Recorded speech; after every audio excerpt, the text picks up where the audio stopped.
네, 목요일 밤 더 똑똑해지는 우리가 됐으면 좋겠습니다. 꿈찰총장 시작하겠습니다. 반갑습니다. 안녕하세요. 이거 완전 다시 만나, 이거는 다시 합체하기로는 꽤 된 것 같습니다. 3주 만에 뵙는 것 같고, 저는 지난주에 코로나 의심 대상이 돼가지고 스스로 신속 체크인가요? 네. 뭐죠? 진단 키트. 예, 그걸로 해서 아무 문제 없는 걸로 확인을 했습니다. 그래서 다시 이렇게 무사히 나올 수가 있게 됐는데, 정말 뭐 한 주 한 주 강산이 변한 것 같은 그런 느낌을 가지면서 이렇게 서게 됩니다. 우리 윤석열 씨가 적폐 청산을 하겠다고 그래가지고 저는 저 문재인 정부에 적폐가 있다고 생각합니다. 바로 윤석열이요. 자기가 자기를 청산하면 깔끔하게 끝날 문제를 말이죠. 근데 누가 누구를 청산한다는 건지 하여간 오늘 참 그 얘기부터 하지 않을 수가 없는데, 윤석열이 문재인 정부의 적폐를 청산하겠다. 우리 저 문재인 정부에서 법무부 인권국장 하셨던 우리 황희석 변호사님. 예. 자, 인사부터 예, 그럼 이현주 변호사님 나오셨고, 네. 우리 노영희 변호사님 나오셨고, 신인진 변호사님 네, 나오셨습니다. 예. 자, 황희석 변호사님, 네. 윤석열의 그 코멘트 어떻게 보셨습니까? 그래서 뭐 그 얘기를 듣고서 제가 적폐가 되는가 이렇게 생각을 한 적이 있어요. 예.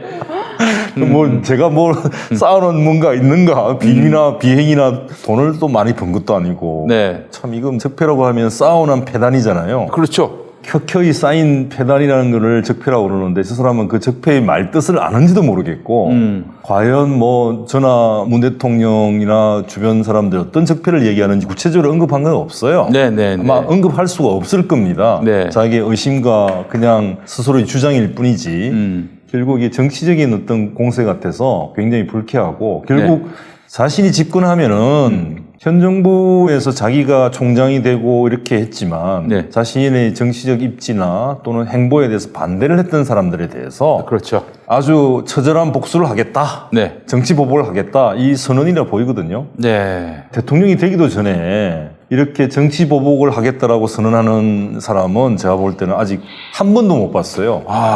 대선 국면된 다들 좋은 얘기만 하지 않습니까? 뭐 국민 통합 어쩌고 저쩌고 하면서 지키지도 못할 약속을 하게 되는데, 이 양반은 뭐 무슨 후보 단계에서부터 정치 보복을 하겠다고 선언을 하고 있으니 역대급입니다. 이 얘기 들어보셨습니까? 윤석열은 아직 집권하기도 전인데 공약 이행률 50%라는 거. 왜냐? 이미 다 나온 정책. 맞네요. 이미 실천되고 있는. 학교도 나눠야 되고. 앱도 만들어졌죠. 아니, 뭐 예술고등학교는 1953년에 만들어졌어요. 학교를 좀 나눠야 되죠, 그래서 고등학교. 집권하기도 전에 공약 이행률 50%가 돼버려. 기본 50%를 깔고 가요, 우리 성열이 형은. 대단한 분입니다. 예. 하여튼 윤석열은 집권하면 이제 한 백성남짓의 이제 정당의 대통령이 되는 거 아니겠습니까? 이 사람. 무서워요. 되게 되는 거. 그러니까 무서워요. 끝까지 들으셔야 되는데, 의회에 3분의 1밖에 의석이 없는 정당이 여당이 돼가지고 이제 집권을 한단 말이죠. 그럼 어떻게 되겠어요? 민주당을 깨 부숴가지고 당연하죠. 그 의석을 자기 의석으로 만들어야 한다고요. 그러려면 정치보복을 해야 됩니까? 안 해야 됩니까? 해야죠.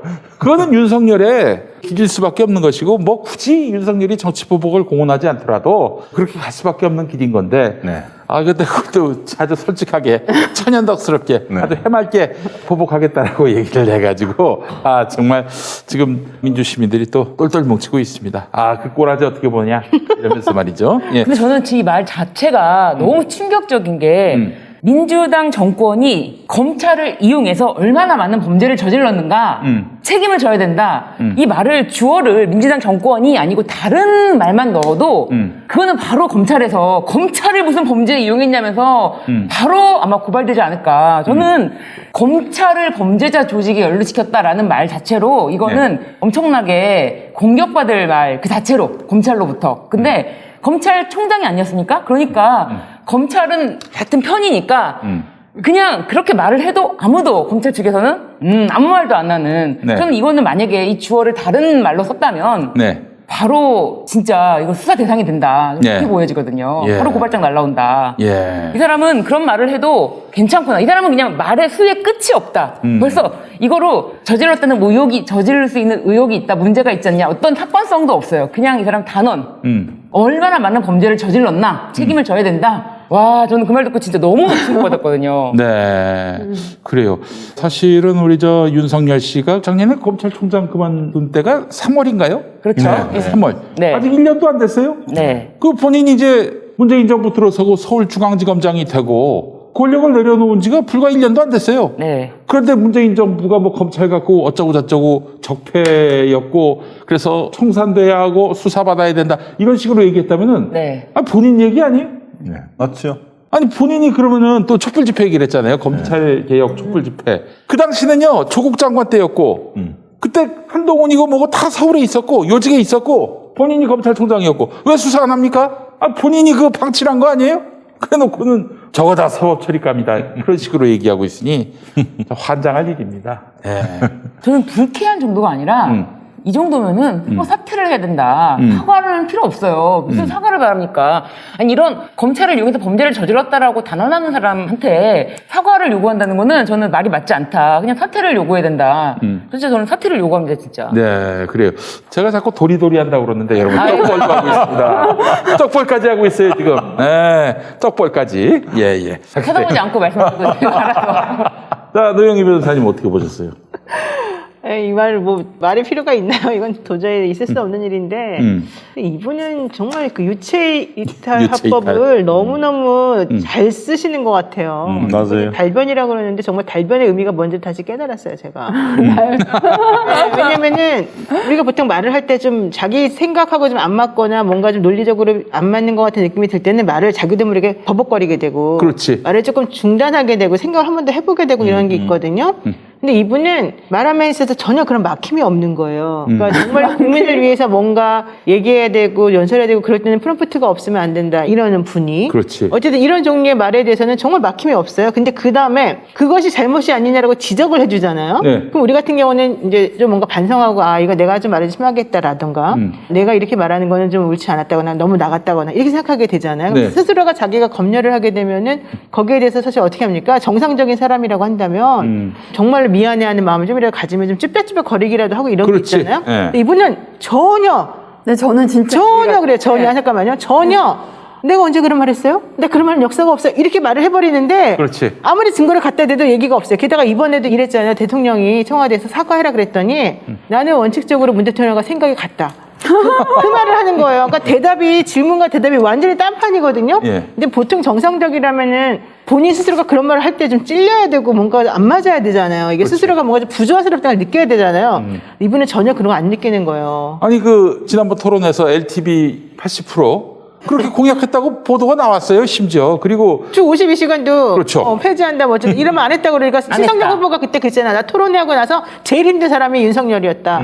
그렇게 스스로가 정말 본인이 말을 하더라고요. 근데 그 진짜 영상도 남아 있고요. 네, 근데 그렇죠. 이런 거 보면은 저는 이제 하나로 수렴될 수밖에 없습니다. 알코올성 치매가 아닌가. 아, 그거 말고는 달리 아니 자기가 한 말을 영상이 빤히 남아 있는데도 그게 부정하는 거는 전부 다 부정해요, 뭐든지. 그 뭐 어떻게 보세요, 이현주 변호사님? 저는 그냥 검사들이 조직에서 그렇게 말하는 습관, 사과하는 습관, 이게 윤석열이 특별히 다른 검사로 생각해요. 아 그래요? 그러니까 왜냐면 그렇게 배워요? 그렇게? 사건을 검사- 말아먹잖아요. 네. 사건을 말아먹기 위해서는 비약적 사고, 논리적이지 않은 사고를 해야 되잖아요. 아, 그걸 또 강요하고 그게 관철이 되잖아요. 그러다 보면 이제 그 정말 그 사고 체계가 무너지는 거죠. 아니 그 전에도 그런 말씀하셨어요. 뭐 위에 오케이 다 컨펌 받고 했는데 말아먹었어.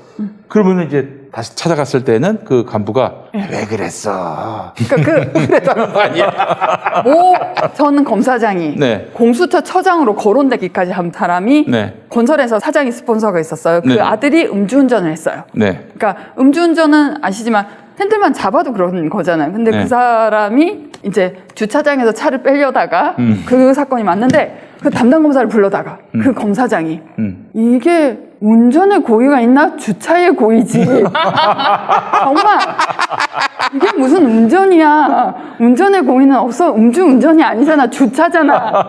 그래서 너무 이렇게 막 당연하다는 듯이. 되게 굳건하게 얘기하니까 이 검사가 네. 훨씬 더 판례를 많이 숙지하고 있잖아요. 왜냐면 그렇죠. 젊으니까. 근데 순간적으로 내가 뭘 잘못 알고 있나? 갈 때 이렇게 하는 거야. 예. 주차의 고의가 있는 거. 나는 걸렸을 때 나는 집에 가는 고의라고. 운전의 고의가 아니고 기가의 고의가 있었다라고 정말로 얘기하는 거야. 이상한 사고를 하시는 분이 많아요. 아. 그리고 그 자기가 자기 뜻을 꺾으면 자존심 상하고 네. 낚아낀다고 생각하니까 틀렸는데도 계속 가요. 그러니까 어떤 사례가 있냐면은 네. 그 음주운전을 이렇게 측정을 하는데 그것보다는 체열이 더 정확하잖아요. 네, 그렇죠. 예. 네, 어떤 사람이 이렇게 불었는데 추가하니까 나는 체열로 하겠다. 이건 안 정확하다. 위드마크 공식 이런 거 안 정확하다. 체열로 해달라. 그랬더니 체열을 했더니 검사 결과가 수치보다 낮았어요. 네. 그럼 무혐의로 오잖아요. 네. 근데 부장검사가 기록을 보더니 정말 이상하게 꽂혀요. 사람들이. 오. 진짜 이상하게 꽂혀가지고 이놈 혈액을 병원에서 가로채기 했을 거라고. 아, 근거도 없이. 근거도 없이. 바꿔치기 했을 거다. 혈액을 바꿔치기 했을 거다. 거기다 포스트잇이 기록에 붙여갖고 반려된 거예요. 예. 혈액이 조작되었을 것, 병원을 급습할 것. 야. 정말 그 사실을 그게 만들어내네요. 감수사잖아요. 예. 윤석열도 감수사를 잘하잖아요. 감으로 하는 수사, 감수사. 그러니까 전혀 놀라운 일이 아니다. 검사들은 그렇게 된다. 아, 그러니까 이제 내가 얼마든지 진실과 사실을 만들어낼 수 있다. 야, 진실, 사실이 뭐 따로 있냐? 내가 만들면 진실과 사실이지. 이거네요, 한마디로. 그렇죠. 또 하나 무슨 일이 있었냐면 보복수사, 그것도 놀라운 게 아닌 게 네. 어떤 검사의 부인이 죽었어요. 네. 그러니까 검사들이 마작을 많이 하거든요. 아, 이제 술 먹으면서 마작하고 이러고 부인이 아프다고 네. 정말 몸이 부서지듯이 아프다고 나 병원 가야겠으니까 빨리 좀 오라고 그랬더니 야근한다고 거짓말하고 집에를 안 간 거예요. 마작하면서. 네. 어. 그 부인이 병원에 갔다가 응급실에 갔다가 몸이 좋아지잖아요. 괜히 네. 이렇게. 네. 그래서 의사가 검사하고 더 있어야 된다. 그러니까 우리 애들 지금 불안해 죽겠다 이러면서 갔는데 그날 밤에 죽은 거예요. 오. 남편도 미안하고 동료들도 미안하잖아요. 그렇죠. 동료들이 검사들 의료 사고일 거라고 우리 그 병원을 털어보자고. 실화. 진짜? 근거도 없이. 참네요. 그러니까 앞으로 그러면 우리 아니 그건 옛날에 군부 정권의 그 이른바 뭐 모든 군인들을 같이 가는 거 아닙니다. 그 몇몇 그 정치 지향적 군인들, 군발이들, 네. 그 군발이들이 하는 짓 아닙니까? 네, 맞습니다. 야, 그리고 그 영장 회수 사건의 이석환 검사장, 예, 이 제주지검 검사장일 때 장애인 구역에 예, 운전기사가 운전을 하고 그게 MBC 보도에서 난 거예요. 네. 네. 그 다음날 월요일에 와가지고 그 기자 좀 털어봐. 보복의 일상화. 자, 이거 정말 이게 좀 만화 같은 이야기들이. 네. 지금 그러니까 이번 문 대통령도 뭐 법 원칙 따른 성역 없는 사정을 강조했다 그러면서 뭐 정치 보복, 수사 이런 걸 시사하는 발언도 예. 사실은 결국은 이제 자기들이 마음대로 주무르고 있고 뭐 마음대로 조작할 수 있다라는 그런 소위 말해서 근거 없는 자신감에서 나오는 거죠. 정말 만용이고 오만하기 짝이 없는 얘기입니다. 그러니까 결과적으로 문재인 대통령이 정말 잘못을 많이 했네. 문재인 대통령이 그런 상황을 알았으면 사실 이분을 그렇게까지 높은 직에 그렇게 정권을 주면서 성역 없는 수사 해라라고 하면 안 되는 거였는데 지금 완전히 날개를 달아줘가지고 이 모양 이 꼴이 난 거 아니겠어요? 현실적으로. 그런 평도 있죠. 그렇죠. 그러면은 대통령이나 이렇게 수뇌부들은 전혀 몰라요? 그분들의 특성이나 이런 것들을? 근데 검사들, 어떤 검사가 정말, 우리 검찰 다루는 법을 모른다고. 우리는 가는 말이 거칠어야 오는 말이 곱다고. 가는 말이, 우리한테 오는 말이 고우면 우리는 가는 말이 거칠다고. 그러니까 이제 권력을 소위 말해서 우리가 옛날에 사냥개라는 얘기를 많이 했잖아요. 네네네. 사냥개를 다루는 법을 몰랐던 부분도 분명히 있죠. 예. 그러니까 이제 적절하게 먹이를 주고 한편에서는 예. 또 힘으로써 누를 줄 알아야 되는데 네. 그게 좋은 게 좋은 거라는 식으로 뭐 선의로 대하면 선의로 그렇지 할 줄 알았는데. 그러니까 그 선한 사람들의 취약한 점이 인간에 대한 상상력, 악에 대한 상상력이 없어요. 자기가 행동하고 사고하는 것처럼. 방식대로 타인이 할 거라고 생각하는데 아니거든요. 네. 아니 법무부 인권국장 하시면서 네. 이런 검사들의 세계를 누구보다도 잘 하셨을 것 같은데. 아이고 누구보다 잘한다라고 할 수는 없고요. 예. 이 사람들도 결국은 자기들 인사, 평점 네. 이런 거 있지 않습니까? 예, 예. 그런 부분에서 거의 사활을 걸어요. 아 그래요? 예, 굉장히 연약한 그래, 개인으로는 그걸로 핸들링할 수 있었네 검사 사회를. 당연히 그렇죠. 어. 실제로는 인사와 평점 이런 걸 가지고 예. 결국은 일탈을 하지 못하도록 하는 방법들이 있죠. 네. 실제로. 그럼에도 불구하고 전체 검사가 사실은 검찰의 자기 권한에 대한 자기 신념이 있어요. 우리가 남이가. 그러니까 그것이 하나의 통일체를 이루고 있기 때문에 개별적으로 뭐 몇몇 사람에 대해서 인사를 통해서 컨트롤을 하고 한다는 것만 가지고 이 조직을 전체로 움직일 수 있다 생각하면 그건 오산이죠. 그러면 검찰 개혁을 하려는 조국 법무부 장관을 어떻게든 끌어내려야 된다라는 거는 그들에게는 또 어떤 인사상의 이런 자기들의 불이익을 막기 위한 어떤 자기 보호 차원에서의 그런 테러였다라고 봐도 될까요? 개인적인 인사의 문제만은 아니죠. 집단적으로 사실 검찰을 지켜내기 위한 그런 저항이라고 봐야겠죠. 하나는 인사에 대해서 말씀드리면 어차피 정의로운 검사는 없어요. 근데 윤석열이 아니면 다른 사람은 뭐 건전하고 올바르면 그런 건 아닌데 적어도 대항 세력 안에서 견제와 균형을 이루게 해야 되는데 윤석열을 측근을 다 깔아줬잖아요. 네. 그 2019년 7월달 인사할 때 박찬호, 한동훈, 뭐 강남일, 네. 배성범 측근으로만 다 깔아줘갖고 자기네들끼리 으쌰으쌰한 걸 그리고 인사로 한계가 그 있어요. 사람을 다루자라고 하는데 제가 진짜 이 정부 검찰개혁 끝났다라고 생각한 게 제일 처음 검찰과장이 건순정 되는 거 보고 이제 청와대는 검사장 굵직굵직한 인사만 하고 평검사는 검찰과장이 하는데 이문정 검사가 과장설이 나왔어요. 네. 그래서 막 그 천덕꾸러기 취급하던 이문정한테 갑자기 전화를 해갖고 막 아양을 떨고 검사들이. 아, 그래요? 예.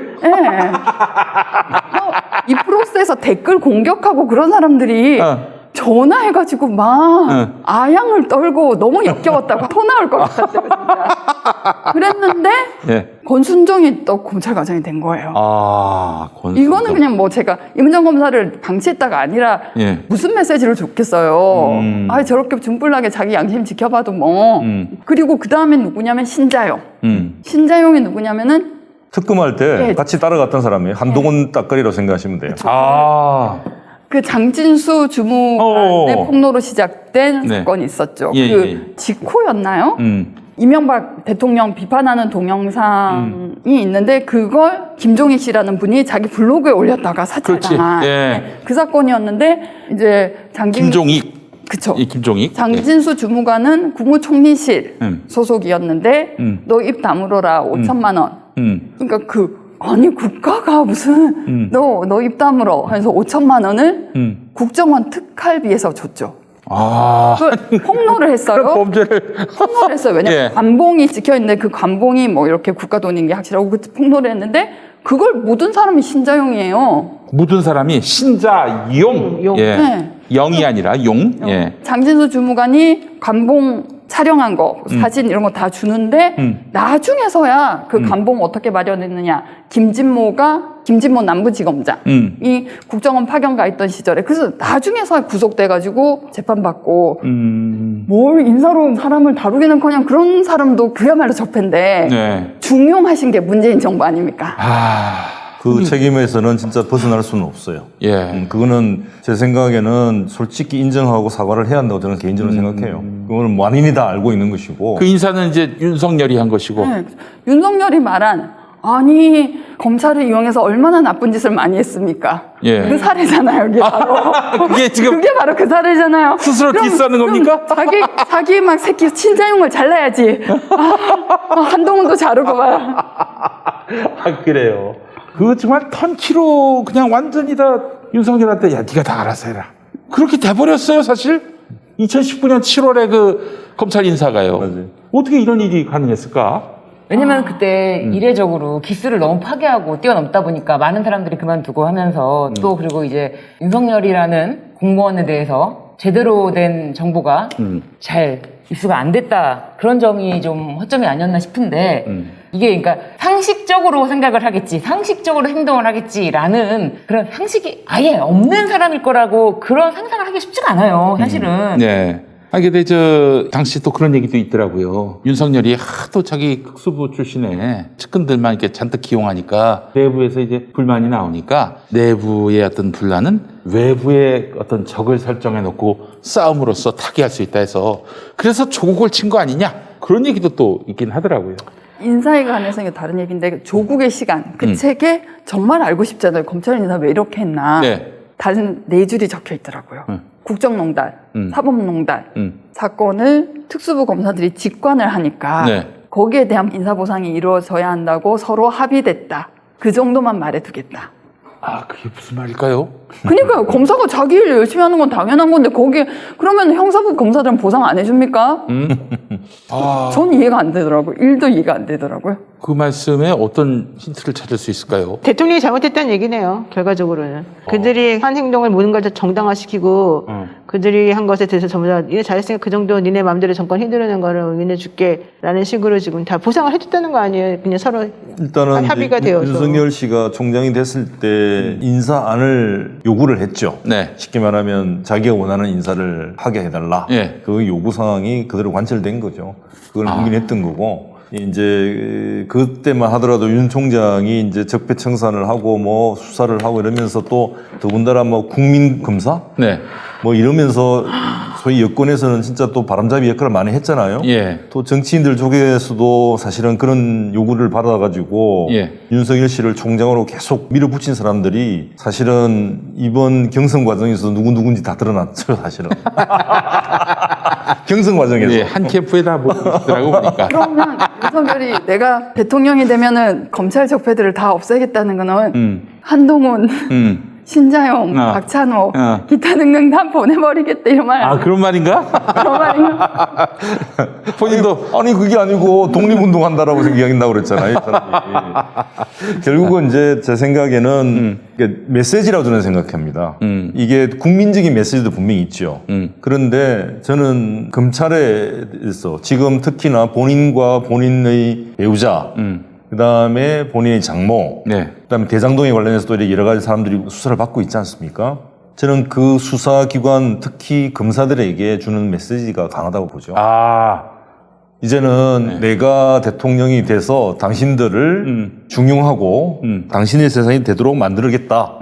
라는 메시지를 주는 거예요. 그렇죠, 서초동에. 그러면은, 네. 그렇죠. 서초동에 촛불 집회에 모였던 사람들을 수사하게 하고, 그 다음에 지금 현재 자신과 자신의 배우자에 대한 수사를 사실은 이제 무산시키고 줄 서라. 그 메시지네. 아, 그 메시지입니다. 제가 볼 때는 그런 거고요. 예. 그리고 또 하나 이제 이 얘기를 들으면서 이 메시지는 과연 윤석열 스스로가 만들었을까? 저는 아니라고 보죠. 결국 지난번에 김건희 씨가 뭐 언론에 대해서 네. 우리가 집권하면 내가 집권하면 했지. 내가 집권하면 무사하지 못할 것이다. 무사하지 못할 거야. 그런 언론사들라고 얘기를 하지 않았습니까? 네. 사실은 그 연장에서 만들어졌을 가능성이 높다. 그러면 이 메시지 역시 제 생각에는 김건희 씨가 관계됐을 가능성이 저는 있다고 봐요. 충분하다고 보죠. 아, 김건희가 하라고 한 말이다? 네. 그러니까 결국 보세요. 최근에 계속 1년의 과정에서 한동훈이 계속 등장해요. 예. 그죠? 예. 그 다음에 김건희 씨는 그 전에 얘기를 했고, 지금 타이밍에서 검사들이나 특히 사정기관, 사정기관이라 하면 꼭 검사만 있는 것도 아니란 말이에요. 네. 수사를 하는 경찰도 있을 수 있고, 국정원도 있을 수 있는데, 이 사람들에게 주는 메시지라 저는 생각하죠. 줄 서라. 너희들 세상이다. 내가 만들어주겠다. 사실은 그게 큰 메시지라고 생각하는데, 결국 이런 정치적 보복을 시사하는, 그리고 사정기관들이 득세하는 그 세상을 만들겠다고 하면 그 피해자는 당연히 그냥 그 공격의 대상에 대한 문정부라는 뿐만 아니고 사실은 국민 일반에 대해서 하는 일종의 선전포고 협박이죠. 소위 공안 통치, 검찰공화국 사정기관을 통해서 통치를 하겠다라는 이거 얘기입니다.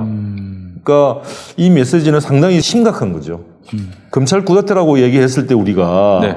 사실 나치가 무슨 뭐 쿠데타를 통해서 집권한 게 아니잖아요. 투표로 집권을 했습니다. 투표로 집권한 거죠. 예. 지금 그 형상이 지금 일어나고 있다고 저는 보는 거죠. 아, 브라질식으로? 예. 그러니까 사실 그 김건희 씨가 녹취록 공개됐을 때 내가 집권하면 예. 가만 안 둔다라고 얘기했을 때 그렇죠. 예. 아니, 저런 말은 그냥 동네 그냥 아줌마들이 하는 얘기 정도의 수준이다. 어떻게 저런 개인적인 그런 말을 했느냐라고 했는데 동네 아줌마들끼리 네. 목욕탕 가서 네. 항해서 왜냐 녹음을 할 수 없으니까 그러니까요. 그래야 되는데 전화로 상대방이 녹음할지도 모르는 상황에서 그냥 그 딴 정도 얘기를. 수준에서 그냥 내가 만약에 그렇다면 그럴 거야 막 웃고 이 정도 수준의 말이 아니라 이게 정말 본심이고 이 말이 항상 공유되는 사이의 집단이다. 네. 그래서 이 내가 집권은 가만 안 둔다라는 말 자체가 민주당이 그동안 뭐 범죄를 저질렀다. 민주당 정권이 범죄를 저질렀다. 책임져야죠. 수사해야죠. 적폐청산 해야죠. 라고 강하게 단어만 바뀌었지 똑같은 말이다. 그래서 저는 부부가 같은 메시지를 내고 있는데 지금 상 변호사님께서도 그 지적을 좀 해주신 것 같아요. 그래서 이 메시지가 그 전에 우리가 그냥 흘려듣는 것처럼 아유 녹취록 이렇게 생각했는데 그게 아니다. 이 사람들의 본심이 계속 나오는 거다. 사실은 지금 도이치모터스에 관계된 새로운 사실들이 계속 폭로되면서 김건희 씨에 대한 수사가 그 임박했다는 얘기도 많이 있거든요. 강제 수사가. 실제로 저 KBS 보도를 네. 보니까 네. 지금 소환 일자를 조율하고 있다 그러면서 또 상당히 새로운 사실들이 많이 하나 안 하는 나왔잖아요. 소리죠. 대선 때까지 절대 안 하죠. 물론 대선 전에는 하기는 당연히 쉽지는 조율한다고 않은데 말하지. 거기서 조율도 안 한다면 그러면 정말 말도 안 되는 거니까 조율한다고 당연히 말하겠지. 다만 네. 조율했는데 대선은 끝나고 난 다음에 당선되고 나면은 이제 우리는 흐지부지 시켜주는 거, 내지는 면죄부를 주는 거고. 맞습니다. 만약에 당선이 안 된다. 예. 그러면 이제 좀 짱을 봐야 되겠죠. 이분의 영향력이 언제까지 미칠 것이냐, 다음 대선에는 뭐가 좀 있을 것이냐, 유력 정치인으로서 계속 나갈 것이냐, 이런 걸 다 봐가지고 최소화 시켜야 되겠죠. 최소화. 낙선이 돼도 그럼요. 낙선된다고 해서 끝나는 건 아니잖아요.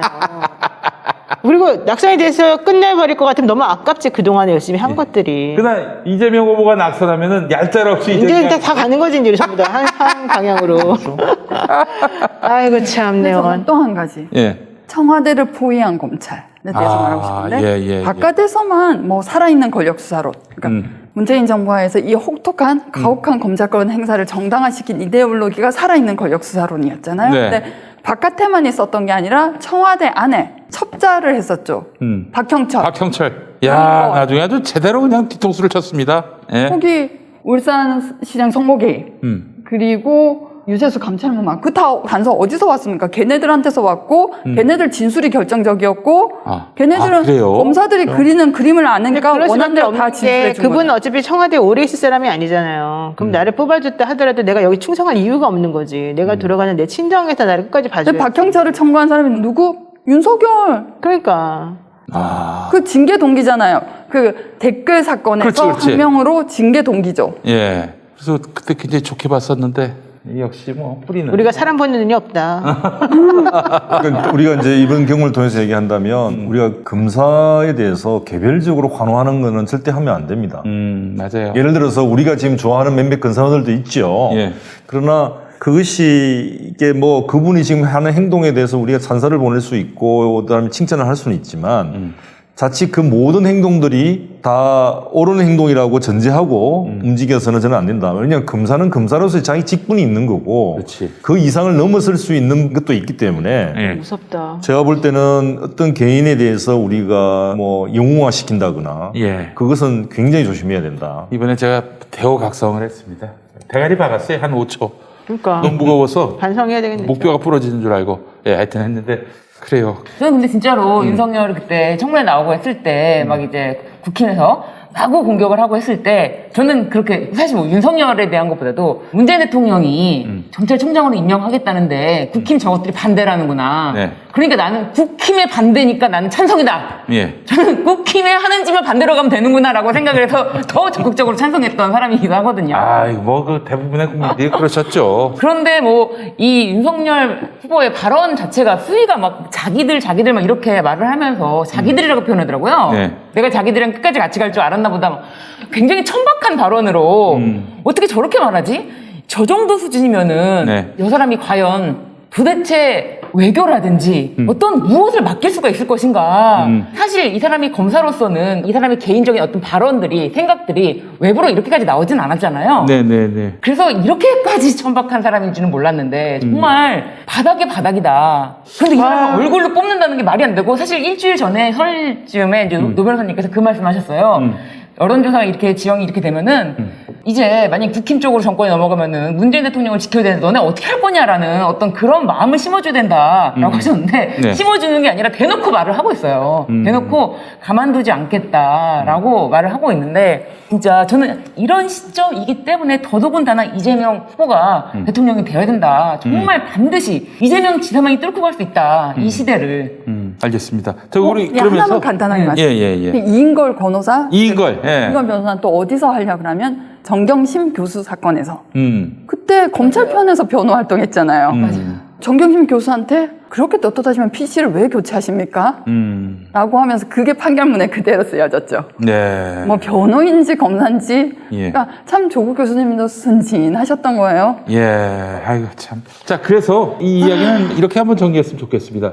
문재인 정부가 이제 한 석 달 남았는데 이제 다음 정부가 들어서면은 뭐 윤석열이 들어서면 뭐 그건 기대할 것도 없습니다만은 진짜 다음 정부에서 검찰 개혁을 하게 된다면은 이젠 그 어떤 명망가 중심으로 하지 말고 시스템으로 내용으로 개혁을 해야 할 텐데 어떻게 개혁해야 할지 좀 고견을 좀 말씀해 주시면 어떨까? 우리 신유진 변호사님부터. 검찰 개혁을 네. 검찰을 논의의 대상으로 두면 안 된다. 아, 그래서 이제 뭐 어떤 야, 너희들도 함께 검찰 개혁 함께 논의하자 그러니까 네. 이러면 안 된다는 거죠? 네네네. 예. 논의의 대상으로 두면 안 된다. 왜냐하면은 개혁의 객체이기 때문에 주체가 되는 순간 누가 자기의 팔다리를 묶겠다는데 묶으십시오 합니까? 검찰을 말씀하신 대로 이현주 변호사님 말씀하신 대로 검찰을 다루는 법을 좀 먼저 익히고 검찰을 다루는 법 익히고 그 다음에 검찰 개혁에 대해서 성숙된 논의를 해서 바로 그냥 실행해야 된다.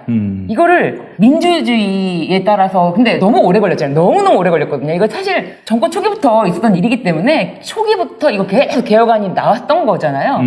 이 얘기가 진짜 너무너무 오래 나왔기 때문에 이쪽에서 검찰에서 준비할 수 있었던 시간을 또 많이 줬던 거고 그래서 개혁이라는 것은 사실은 최종적으로 올바른 방향으로 가기 위해서인데 그 중간에 어떤 완벽하게 모든 시스템이 갖출 수는 없거든요. 그래서 중간중간에 보완하더라도 그걸 할 때는 시간을 너무 많이 끌면은 그 개혁 대상이 가만히 보고만 있진 않는다. 그래서 몇 년 기간을 주니까 그 사이에 우리가 여기 있으면 어차피 처질 거 한번 뭐라도 해봐야겠다. 좀 뭐라도 해봐야겠다라고 발버둥 치다가 이렇게 된 게 아닌가 싶습니다. 지금 북바님이 그러시네요. 노무현 대통령 때 자발적 개혁 시도가 좌절이 되고 이제 문재인 대통령 시대가 오니까 이번에야말로 자발적 개혁이 가능하다고 생각했던 이게 바로 패착이 아니냐. 이 말씀이 좀 맞는 말인 것 같고 예. 저는 그런 면에서도 사실은 검사가 왜 그렇게 본인들이 많은 그러니까 저는 뭐 올바른 검사도 분명히 있을 거라고 생각하지만 어쨌든 이현주 변호사님 말씀에 의하면 상당히 대부분의 검사가 그렇다고 하니까 그걸 받아들였을 때 권한을 일단 주면 안 되고 그들이 가지는 권한이라고 하는 건 결국 변호사가 되어서 돈을 엄청나게 벌면서 기존의 검찰 집단에 있는 사람들하고 유착관계가 언제든지 형성될 수 있다. 서로 간에 서로를 돌봐줄 수 있는 관계다. 그러니까 엄청난 권력을 가지고 그 권력을 자기네 식구들끼리 나눠 가질 수 있다라고 하는 그런 착각 때문이다라는 생각을 하기 때문에 네. 그들이 그런 행동을 하지 못하도록 정말 뭐 검사든 판사든 임용된 사람들이 나중에 나와가지고 뭔가를 그 반대급부를 받을 수 없는 시스템을 만들어버리는 게 결국 시스템적으로 해결할 수밖에 없는 게 아닐까 네. 이런 생각이 조금 들었는데 현실적으로는 사실 많이 요원할 것 같아요. 그게 사실은 쉽지는 않을 것 같아요, 정말. 저 비상한 각오로 해야 할 것 같습니다만은 우리 이현주 변호사님. 검찰개혁의 핵심은 수사권 기소권의 분리죠. 분리. 수사권 기소권이 결합돼 있으므로 표정 수사가 가능하고 사람을 사냥하는 게 가능하고 조국 일가. 그걸로 자기 공적을 세워서 인사를 얻고 그 좋은 보직, 잘 나가는 인사는 곧 변호사로서의 개업 수입. 그러니까 욕망의 구조에 빠질 수밖에 없는 거예요. 근데 여기도 직접 수사권을 제한한다고 하면서 주요 사건, 뭐 주요 경제범죄, 뭐 공직선거법 다 줬잖아요. 네네네. 싹 뺏으면 됩니다. 알겠습니다. 뭐 8가지인가요? 7가지인가요? 6가지. 6가지요. 네, 부패, 뭐 5억 이상 경제범죄, 뭐 선거, 뭐, 예. 예, 그런 것도 다 수사하지 못하게 중대재해, 뭐. 예. 황희석 변호사님. 이제 우리가 개혁을 하려고 할 때 보통은 개혁의 목표를 많이 이제 탐구를 하죠. 네네. 그 목표에 대해서 얘기를 많이 합니다. 그러니까 지금 현재 우리 목표로 가장 중요한 거는 말씀하신 것처럼 수사권과 기소권을 분리해서 검찰은 수사를 하지 못하도록 하는 게 맞죠. 그게 가장 큰 부분입니다. 전체 개혁에서 큰 보따리라고 그러나 하여튼 큰 부분이죠. 큰 부분인데 문제는 이것에 이르는 방법의 문제. 항상 우리가 목표를 얘기를 하지만 그 목표에 이르는 방법에 대해서는 사실은 거의 좀 세밀하게 준비를 하지 않는 그 경향이 있어요. 특히나 우리 소위 진보 쪽이라고 하는 분들은 그냥 가치, 이념, 목표에 대해서는 굉장히 많이 연구를 하지만 그 자리에 이르는 경로에 대해서는 정말 이게 어떻게 보면은 구정문에 손을 담궈야 되고 어디서는 뒤에서 거래를 해야 되고 네. 어떤 데서는 암살을 해야 될 수도 있고 막 이런 거란 말이에요. 네. 그런 것을 생각하지 않는 거예요. 실제로 그 이르는 경로가 뭔지에 대해서는 그렇게 탐구를 하지 않는데 제가 이제 지켜본 바로는 국회의원들은 그 여든 야든 다수는 대부분의 사람들은 검찰 수사권 폐지에 반대합니다. 왜 그런 것 같습니까? 자기들하고 거래하기가 굉장히 쉽습니다. 그러니까 권력을 가진 사람들 입장에서는 검찰이라는 단일한 권력을 가진 기관과 바로 소위 1대1로 거래를 하면 아주 쉽게 모든 걸 해결할 수가 있어요. 네. 근데 권한이 분산되어 버리면 뭔가를 하나를 처리하기가 굉장히 곤란한 거죠. 국회의원들은 대부분 검사들하고 친하고 싶어 합니다. 자기들과 소통이 되는 항상 누군가가 있기를 원합니다. 옛날에는 군부 시절에는 군인이 있기를 원했던 거고 네. 지금 정부에서는 지금 같은 시절에서는 검사들 특히나 잘 나가는 검사들하고 자기들과 항상 연결이 되어 있기를 원합니다. 자기 사건을 없앨 수 있잖아요. 그러니까 이런 어떤 환경에 우리가 처해 있는 거예요. 네. 또 법원은 그러면은 검사들에 대해서 그러면은 아주 뭐 견제를 하거나 그러냐 그렇지 않습니다. 초록이 동색처럼 움직이죠. 네. 아주 이런 안 좋은 환경에서 결국 누군가가 책임을 지고 가야 되는데 저는 사실은 그게 대통령이 책임져야 된다는 거죠. 네, 네. 그것을 이끌어가는 헤드가 지휘를 하지 않으면 네. 움직일 수 없다. 근데 문제는 대통령 혼자서 이 일을 깃발든다고 되는 게 아니기 때문에 네. 제가 계속 지금도 다음 정부에서도 저는 유의하다고 보는 게 예전에 우리가 노무현 정부 때 사법개혁추진위원회가 있었고요. 대통령 직속으로 사법개혁을 추진하는 비서관이 있었어요. 네. 그 밑에 행정관들과 여러 사람들이 있었고 그 사람이 주도가 돼가지고 사기 추이를 가동을 하면서 각종의 학자든 그다음에 법원에서 온 파견된 사람, 검찰, 경찰, 군부대 네. 곳곳에서 다 들어와서 일종의 연합체를 형성해서 개혁을 했는데 저는 그 모양새는 비슷하게 가야 된다. 다만 네. 이 주도권을 소위 사법개혁의 대상이 되는 사람들에게 줘서는 안 된다. 아. 그러면 결국은 누가 하냐? 국회, 법무부 장관. 네. 여기에서도 핵심적으로 개혁을 하려고 하는 사람들이 주동이 되고 그 다음에 청와대가 중심이 되고 검찰이나 법원의 일제 이해관계 일부를 포함시켜서 네. 새로운 사법개혁 또는 검찰개혁을 추진할 수 있는 기구를 만들고 거기에서 대안을 만들어내야 된다. 실제로는. 네. 그러지 않으면 네. 그냥 깃발만 든다고 되는 것도 아니고요. 네. 국회의원들은 그냥 깃발 들고 내일 안 해요 하면서 내가 오히려 검찰이 더 필요하기 때문에 그런 개혁들을 추진하지 않습니다. 그리고 이 법안도 지금 나와 있던 검찰개혁의 법안들을 통과시키지 않을 거라고. 그러니까 네. 결국 국회에서도 책임을 질 수 있는 뭐 민주당의 법사위원회 간사라든지 네. 이런 사람들이 참여를 하고 법무부 장관을 대시한 차관, 그 다음에 청와대 비서관 이런 사람들이 구성이 돼가지고 실제로 사법개혁 또는 검찰개혁을 추진하는 동력을 형성을 해야 된다는 거죠. 그게 대통령 주도하에 이루어져야 되고 거기서 만들어진 안이 국회를 통과하고 행정부에서 실행될 수 있도록 만들어주는 그 구조가 있어야 된다는 거죠. 네. 항상 고민을 했던 부분이 아니 좋은 얘기를 하는데 도대체 누가 이거를 할 것인가를 생각해보면 깝깝한 거예요. 그러니까 그 부분에 대한 의지를 모아내는 결합체 또는 기구들이 저는 반드시 필요하다. 다음 네. 정부에서. 어쨌든 지금 검사 집단에 휘둘리지 않는 그런 검찰 개혁안이 마련돼야 한다. 뭐 그 검찰 개혁의 파트너로 검사를 생각하든 말든 하여간 이 검사 집단의 이익에 휘둘리는 그런 검찰 개혁이 돼서는 안 된다. 제가 한 변호사님 말씀 드니까 그게 생각이 나는 게 네. 사법농단 때 어마무지한 거래를 했죠. 네. 뭐 한명숙 전 총리 사건에 관해서 양승태하고 박근혜하고 청와대에서 독대한 다음에 일주일 후에 유죄 판결 나오고 뭐 그 외에도 강제징용 판결에 대해서도 영향을 미치고 이렇게 큰 거를 망쳤지만 그 곁다리로 민주당 의원도 들어가잖아요. 서영교 의원 판사한테 재판 청탁했잖아요. 네. 그리고 기록 속에 나오는 얘기가 있어요. 그 법원 행정처 판사들이 상고법원 설치를 위해서 국회의원 1대1로 연고나 뭐 이런 걸로 지역 학교 이런 걸로 다 1대1로 이제 로비를 했는데 민주당 의원 하나도 대전의 술자리에 서울에 있는 판사를 불렀다는 거예요. 쌩하니 달려왔더래요. 그럼 민주당 사람들도 그랬습니다. 아, 그래요? 참 어떤 놈들을 믿어야 될지. 그러니까 아까 제가 말씀드린 대로 국회의원들은요 대다수가 검찰 수사권 폐지에 원하지 않아요. 왜냐 자기들하고 거래하기가 가장 쉽기 때문에. 그러니까 그 부분을 우리가 간과를 하고 있어요. 네. 실제로는. 법 앞에 만인이 평등하다는 말은 뭐 적어도 이제 우리 사회 권력에 가까이 있는 사람들에게는 뭐 빈말이네요. 그리고 사실은 저는 비전문가로서 한마디 하자면은 이게 저 검사만의 문제입니까? 우리 사회 기재부 공무원들 이들도 네. 어마어마한 기득권 세력들입니다. 검사만 갖고 뭐라고 할 수 없는 것이 기재부 공무원들, 모피아들도 돈줄을 쥐고 있거든요. 어찌 보면 검사들보다 더 심각한 권력이야. 심각한 기득권이고.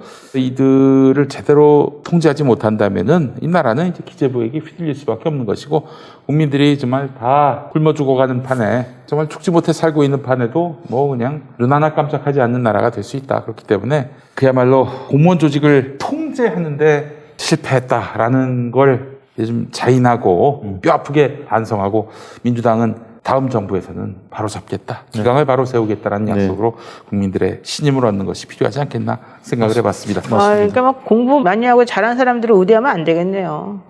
지금 다 문제가 다 공부 잘하고 잘났다고 한 사람들한테서 지금 벌어진 얘기잖아요. 네. 그렇다고 저처럼 공부를 못했던 사람을 뭐 써달라고 말할 수 없는 그런 상황이고 앞뒤로 막혀 있습니다. 광고를 할 시간입니다. 우선 그 비접촉 체온계부터 소개하겠습니다. 닥터부의 피버 365 비접촉 체온계입니다. 비접촉 체온계면 이제 몸에 대지 않고 하는 체온계인가 봐요. 자, 오미크론으로 코로나 확진자 수가 연일 폭증하고 있는데요. 이 때문에 정부는 고위험군을 집중적으로 관리하기 위한 새로운 셀프 재택 치료를 오늘부터 시행합니다. 그래서 필요한 것 중에 하나가 바로 비접촉 체온계인데요. 국내 기업이 만든 비접촉 체온 측정 의료기기 피버 365를 만나보시기 바랍니다. 한국의료기기안전정보원으로부터 인증을 받았을 뿐 아니라 미국 FDA를 비롯한 각종 국제 인증을 받은 믿을 수 있는 대한민국 제품입니다. 사용법은 정말 간단합니다. 전원을 켜고 인체 모드를 확인한 다음 이마에 1 내지 5cm 거리에서 스캔을 눌러주시고, 이렇게 눌러주시면은 약 1초 이내에 알림음과 함께 측정이 완료됩니다. 자, 측정 후 사용하지 않을 경우 15초 후에 자동으로 전원이 꺼지기 때문에 경제적이고 편리합니다. 한번 해보겠습니다. 35.2도. 나왔어요. 아까. 나왔어요. 35.2도로 나왔어요. 예. 피버 365 비접촉식 적외선 체온계, 이 거치대까지 포함해서 53,000원입니다. 또 김용민닷컴에서는 국내 제조 KF94 마스크와 KF80 마스크, KFAD 비말 차단 마스크 역시 저렴한 가격에 판매하고 있습니다. 자, 배송비는 모두 무료입니다. 여러분 아시죠? 잠시 후 안양스마트 금기념 특별세를 시작하겠습니다. 저희의 첫 번째 프로모션 자율주행 셔틀입니다.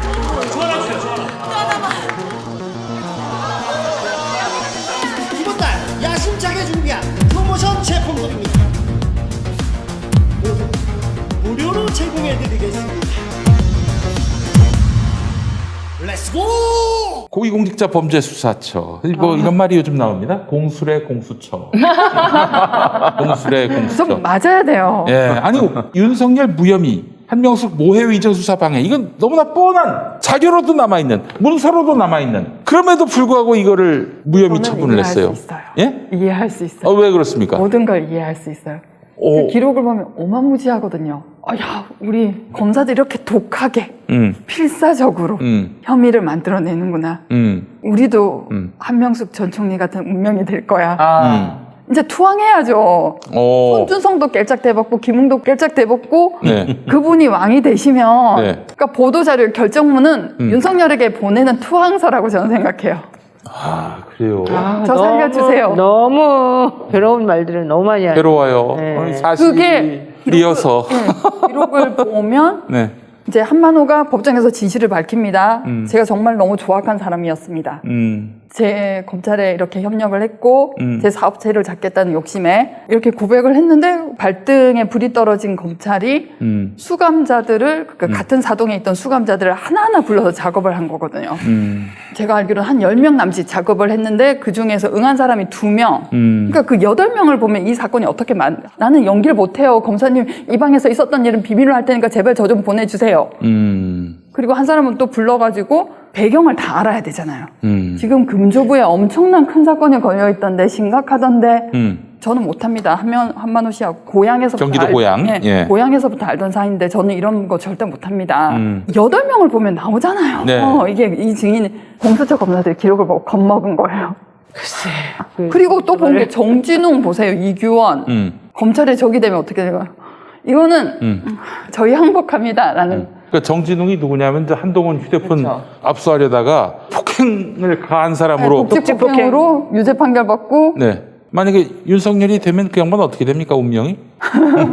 아니 스스로 알아서 옷을 벗고 나가서 하겠죠. 근데 공수처가 진짜 저희도 이제 잘하라는 의미의 회초리를 들기도 하는 말을 하다가도 아니야 그렇게 말하면 이제 막 신생아 이제 막 걸음마 수준인데 싹이 꺾일 수가 있으니 우리라도 칭찬을 해주자 기대하자 기다려보자 조금 더 물을 주고 자라야지 되지 않냐 사실 그 말도 맞습니다. 예, 그 제가 그 어디 가서 공수처 욕했다가 어떤 분한테 지적을 받았어요. 아, 저 누구야? 양지열 변호사님한테 혼났어요, 내가.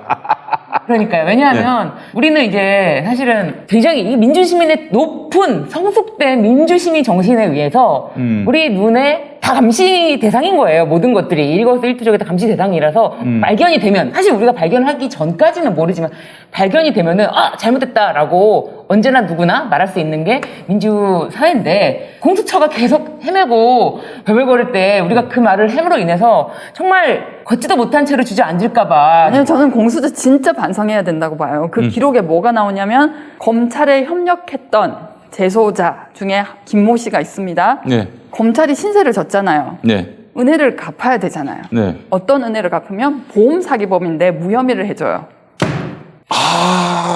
음주운전 차량을 쫓아가서 네. 그러니까 협박을 하고 너 음주운전이잖아 신고할 거야 하려고 쫓아가서 일부러 받아요. 그거 블랙박스를 보면은 아니 쫓아와서 받는 게 보이는 거예요. 조그만 아반떼를 뭐 크라이슬러 큰 차량이 와가지고 그래서 경찰이 게다가 이거 폭처법으로 봤어요. 위험한 흉기, 위험한 물건으로 봐가지고 네. 구속영장 꺾고 무혐의한 게 검찰입니다. 그게 기록에 다 나와 있어요. 그, 혹시 뉴스타파에 나온 그겁니까? 네. 오늘 나왔어요, 오늘. 그거. 그거 나와 있어요. 근데 그거를 무혐의로 만들어주는 사람이 우리 존경하는 윤석열 후보님이시다. 위험이 아니요 그 당시 그러니까 그 당시에 검사하고 협력한 재소자 간에 어떤 거래가 있었느냐. 여러 가지 편의를 제공하는데 뭐 구치소를 옮겨달라.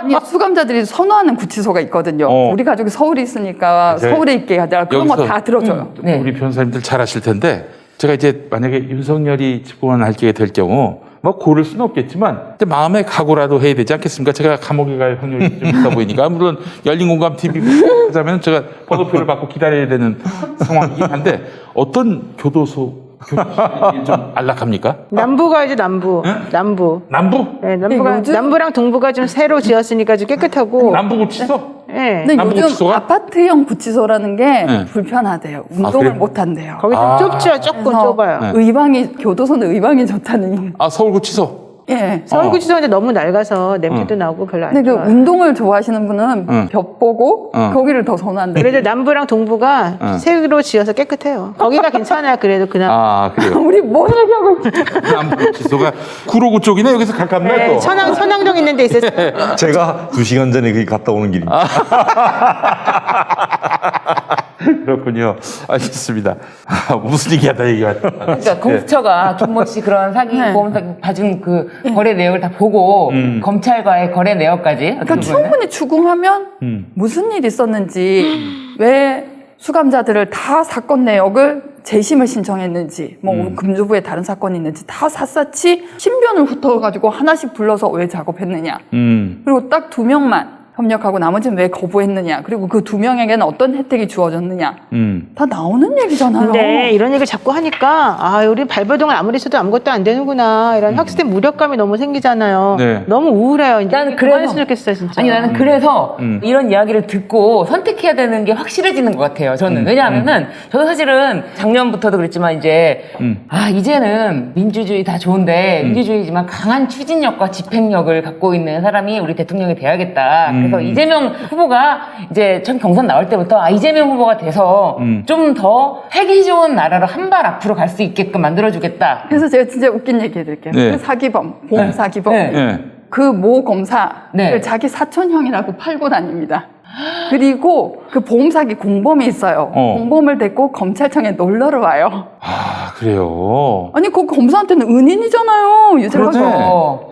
한 사람을 아주 무도하게 범죄자로 만드는 그런 데 있어서 역할을 해줬으니까 유부남인데 네. 구치소에서 연애를 해요. 그게 어떻게 가능하죠? 그게 이메일을 보낼 수 있다고 하더라고요. 네네, 하루에 한 개씩. 네네. 네. 그러니까 조건 만남을 하는 여자한테 네네. 그 이메일을 보내가지고 네. 부인 대신 조건 만남하는 여자가 면회도 와요. 아, 실제로 그런 일이 있었잖아요. 그래서 이제 저는 교도소에서. 야, 네. 이 새끼는 진짜 제주도 어.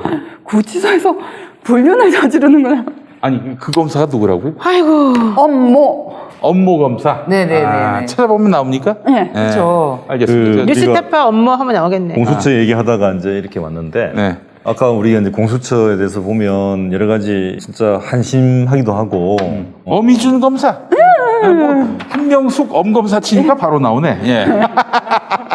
예. 우리가 한심하기도 하고 안타깝기도 하고 한숨이 막 나오는 상황일 거예요. 뭐 사실은 저는 어떻게 보면 공수처 출발할 때 좀 애감한 부분도 있죠. 애감한 부분도 있는데 막상 지금 공수처 검사로 가신 분들이 보면 좀 기존에 수사를 하거나 기소를 해본 그런 검사들이 거의 없어요. 파견된 검사는 있을 수 있죠. 아. 근데 파견된 사람들이 기피하고 공수처 가기를 그 다음에 수사관들도 거기 가기를 기피하는 사람들이 많죠. 아. 왜냐? 큰 집안에서 빌어먹어도 빌어먹어야지 검찰에 대해서 총칼을 겨누는 공수처에 가서 내가 뭘 하고 싶겠냐라면서 다 기피를 하죠. 네. 결국 공수처가 좀 보면 공수처장도 마찬가지고 차장도 마찬가지고 공수처 검사들도 보면 사실은 일정하게 수사와 기소에 대해서 경험을 갖고 있는 사람들이 거의 없어요. 그게 지금 어떤 공수처 출발의 비애죠. 왜냐하면 그렇게 자격을 만들어 놨어요. 그리고 거기에 예산과 권한을 그렇게 우리가 많이 부여하지를 않았어요. 법률적으로 보면. 왜냐? 일단은 출범을 해야 된다는 그거 자체에 몸을 매달다 보니 공수처에 반대하는 사람들의 요구 조건들을 상당 부분 수용을 하다가 결국 이런 모양이 된 거죠. 어떻게 보면 어정쩡하게 돼버린 거죠. 근데 왜 세팅을 그렇게 했습니까? 그 당시에 이제 사실은 일당이 민주당이었기는 했지만 네. 공수처법을 개정할 때는 공수처 반대하는 사람들이 굉장히 많다고 보니까 네네. 결국 정의당 그 당시 예. 그다음에 국민의당인가요? 예. 뭐 기타 등등 이렇게 하면 연합을 형성하면서 사실은 전체적인 기대 수준이나 이것들이 반영되지 않은 아주 약하디 약한 공수처로서 출범을 할 수밖에 없었던 아니 거죠. 그 구조는 그런데 네. 구조가 그렇다 하더라도 정말 맹렬한 의지를 가지신 분들로 해가지고 그 소수라도 뭐 물론 이제 공수처장을 선발할 때의 과정은 우리 다 알고 있지 않습니까? 예를 들어서 그러니까 뭐 공수처장 추천위원회에서 예. 보면 뭐 일단은 지원하는 사람 자체도 사실은 매도 없었고 그 안에서도 사실은 이미 뻔할 뻔짜인 사람으로 가진 그런 분위기였잖아요. 결국 이제 이게 공수처장 추천위원회 규정도 상당히 좀 문제가 있었던 거고 결국 출범하는 것 자체의 목적을 두다 보니까 굉장히 내용이 부실한 공수처가 될 수밖에 없는 여건을 갖고 지금 했는데 그 과정에서 사실은 지금 공수처가 갖고 있는 국민으로부터의 어떤 기대라든지 요구사항들을 본인들도 충분히 좀 자극을 해야 될 건데 네. 저는 초대 공수처장이나 여러 안에 있는 사람들이 좀 에이. 자각도 떨어지고 역량도 지금은 부족한 상태. 공수처장을 잘못 뽑아서 그러죠. 뭐 다른 물론 게 뭐가 그렇죠. 있어야 다 그 당시에 상황이 어쩔 수 없이 그렇게 만들어서 결과적으로는 공수처를 출범시키자는 게 사실 목적이었기 때문에 단기 목표를 일단은 시켰잖아요. 그럼 그 다음에 공수처장을 좀 강력하게 드라이브를 걸 사람으로 뽑았어야 되는데 사실은 변협회장이 그 당시에 추천한 사람은 약간 이런 말 좀 죄송합니다만 사꾸라란 말이에요. 그러면 현실적으로 우리는 다 알았어요. 솔직히 우리 법조인들은 말은 참아 못했죠. 근데 그렇다면 그 사람이 뽑혀가지고 거기에 나와 있는 그 특별 검사들, 수사관들의 숫자라도 그럼 제대로 맞춰갖고 뽑았느냐? 그러지도 않았잖아요. 원래 뭐 20명만 뽑을 수 있는데도 13명 뽑아놓고 끝내버리고 그렇게 사건이 많다 그러면서도 결국 지금까지 아무것도 바꾼 게 없고 나중에 가서 자기네가 이거 공수처장 끝나고 나면은 난 어떻게 몸 보존할 것인가 이것만 생각하고 있는데 뭐가 제대로 될 수가 없는 거잖아요. 맞습니다. 그러다 보니까 만들어 놓은 밥도 제대로 못 찾아 먹을 그리고 또 만들어 놓은 밥을 지금 먹느니 차라리 내가 굶고 말겠다 차라리 저 사람들하고 나중에 나가서 뷔페를 가서 먹겠다라는 생각을 가지는 사람들이 지금 활동을 하고 있으니 뭐가 되겠습니까? 아무것도 안 될 수밖에 없는 구조예요 현실적으로. 그런데 내가 쓸데없이 이상한 데다가 손을 대가지고 자기네들 언론에 나오려고 자꾸 이런 것만 하잖아요. 결과적으로 지금까지 한 게 뭐 있어요? 한 가지도 제대로 한 게 없어요. 조희연 교육감 사건 하나 자기네 원래 그것도 없는 건 갖다 하나 갖다가 크게 터뜨렸다가 결국은 다 용두삼이 돼가지고 다 아무것도 지금 자기 손에 남는 게 없잖아요. 그런 걸 부끄러워해야 되는데 부끄러워하지도 않잖아요. 아니. 이걸 바꾸려는 노력도 안 하잖아요. 저는 이런 생각이 듭니다. 공수처도 결국에는 정치 바람을 타지 않을 수 없는데 그런 숙명이고 운명인데 나는 최소한 판사 사찰 너무나 명징하잖아요. 이걸로 일단 윤석열 기소를 해놓고 그렇게 해놓고 대선까지 좀 쉬었어. 아니 그리고 자꾸 우리 프로그램도요 이런 식으로 가면 안 돼요. 자꾸 앉아가지고 넋두리하고 지금 슬퍼하면서 우리 아무것도 안 돼요. 걔네들 원래 그런 족속들이에요. 알고 봤더니 이거보다 더 심한 비리가 많았어요. 여기서 끝내면 무슨 의미가 있어요? 아무짝에도 쓸모없는 거죠. 괜히 우리한테 짜증만 안겨주고 무력감만 느끼게 만드는 거잖아요. 그렇게 하면 안 되고 자 좋아 지금까지 이런 집단이야. 얘네들 몰랐지 이제 알려줬어 여기까지. 그럼 그다음 우리가 어떻게 해야 돼요? 이것을 뒤집어 엎기 위해서 지금 당장 실천할 수 있는 게 뭔지 지금 당장 우리가 검찰개혁 못해요. 언론개혁이 수반되지 않는 이상 검찰개혁 자체가 불가능해. 왜? 언론이 지네 마음대로 써버리고 우리가 노력하는 것을 전부 폄하해버리니까 사람들이 모른단 말이에요. 그러니까 결론적으로는 언론개혁이라고 하는 건 뭐 하나를 좀 제대로 해놓고 난 다음에 이걸 뒤집어줘야 되는데 그치. 근데 그게 불가능하잖아요. 여기 앉아서 우리끼리 앉아가지고 신세한탄하면서 야 정말 짜증나 걔네들 왜 그런 인간들하고 우리가 사냐 우리 나중에 어느 교도소 가서 만날래 이딴 얘기를 왜 하고 앉았냐고 지금 현실적으로 이제부터 할 건 그게 아니라는 거지. 할게요. 이제부터 할 걸 말씀해 주세요. 또 검사 이름 하나 외우는 거 이것도 이 프로그램에 굉장히 큰 소득입니다. 참네요. 그렇잖아요. 어민줄 알고 얼마나 좋아요. 또 다른 검사가 나올 거야. 예? 또 다른 검사가 나올 거라고. 그때 가면 또 외워야지. 그러면은. 예, 진짜 메두사의 대가리가 똑같은 거예요. 네, 검사란 작자들이 예. 진짜 나쁜 것이 예. 극단의 자기 중심성. 이현주 변호사님 검사 1년 했어요 그때 당시에? 예. 잘렸어요 그때? 아니요. 어떻게 저렇게까지 이렇게 용감하게 뭔가 말할 수가 있는 사람이 됐지? 극단의 자기 중심성이랑 뭘 말하냐면 한만호가 법정에서 진술을 바로 잡았고 발등에 불이 떨어진 검사들이 어떻게 해서든 풀려야 되잖아요. 네. 그 신땡 검사가 찾아갑니다. 그냥 말을 해 신땡 하지 말고 그냥 아, 신흥석. 그래 신흥석이 찾아가서 그러니까 약한 사람의 마음을 준동하는 거예요. 그러니까 읍소작전. 네. 아, 한 사장님 때문에 제가 지금 일이 이렇게 정리가 안 되니까 제 해외 연수도 취소했습니다. 지금 해외? 그걸 이용하면서 죄책감을 불러일으키는 거예요. 그리고 우리 검사실에서 맛있는 것도 많이 나눠 먹고 제가 떡볶이 순대도 많이 사드렸는데 야, 저는 진짜 예. 신흥석 만나면 아직도 피의자한테 순대 떡볶이 사주냐? 아 만나셨어요? 라고 하고 싶어요. 아, 싶다. 알겠습니다. 예. 아 됐어요 사람을 이제 정리하고 사람으로 취급하는 거잖아요. 예. 네. 기